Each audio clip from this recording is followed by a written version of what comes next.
Universitas Hang Tuah atau UHT Surabaya terus memperkuat komitmennya dalam pengembangan ilmu hukum laut. Pada Senin, 10 Agustus 2026, UHT resmi menjalin kerjasama dengan Indonesian Society of International Law Lecturers atau ISIL melalui penandatanganan MOU dan PKS. Kegiatan ini dibuka oleh Rektor UHT, Laksamana Muda TNI, Purnawirawan, Dr. Insinyur Avando Bastari. Ketua ISIL, Profesor Ari Afriansyah, menyampaikan bahwa pengembangan ilmu hukum laut di Surabaya sangat penting.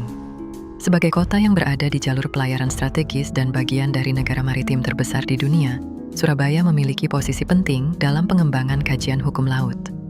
Menurutnya, kerjasama ini tidak berhenti pada kegiatan pelatihan. ISIL dan UHT akan terus membangun komunikasi dan sinergi dalam pengembangan ilmu hukum laut.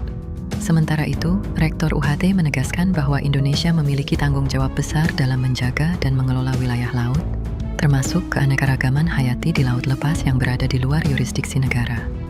Di tengah dinamika geopolitik kawasan dan meningkatnya perhatian dunia terhadap perlindungan lingkungan laut, kebutuhan terhadap sumber daya manusia yang memiliki kompetensi hukum laut internasional semakin penting. Karena itu, pelatihan ini dinilai strategis untuk mempersiapkan akademisi dan praktisi agar mampu menjawab berbagai persoalan hukum dan kemaritiman. Sebagai perguruan tinggi yang menjadikan kemaritiman sebagai ciri khas, UHT berharap kerjasama dengan ISIL dapat berkembang menjadi penelitian bersama, pertukaran akademisi internasional, hingga pembentukan pusat kajian hukum laut. Rektor juga berharap kerjasama ini dapat memperkuat jaringan akademik nasional, melahirkan penelitian berkualitas, serta menghasilkan pemikiran yang mendukung kebijakan maritim Indonesia. Kegiatan ini diikuti sekitar 60 peserta, mulai dari akademisi, praktisi, hingga mahasiswa.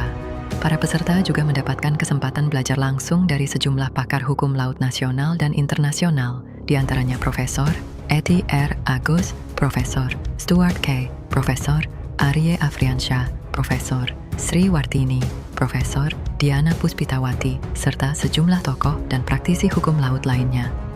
Menariknya, kegiatan ini tidak hanya menghadirkan pembelajaran teori. Pada hari terakhir, peserta akan mendapatkan pengalaman praktik dengan menaiki KRI Bimasuci, sehingga pembelajaran hukum laut dapat dipadukan dengan pengalaman kemaritiman secara langsung. Melalui kerjasama UHT dan ISIL, penguatan kapasitas hukum laut internasional diharapkan semakin memperkuat posisi Indonesia sebagai negara kepulauan dan negara maritim yang memiliki kontribusi keilmuan di tingkat nasional maupun global. Universitas Hang Tuah, Kampus Laut Biru, Kampus Unggul, Excellence in Maritime Education.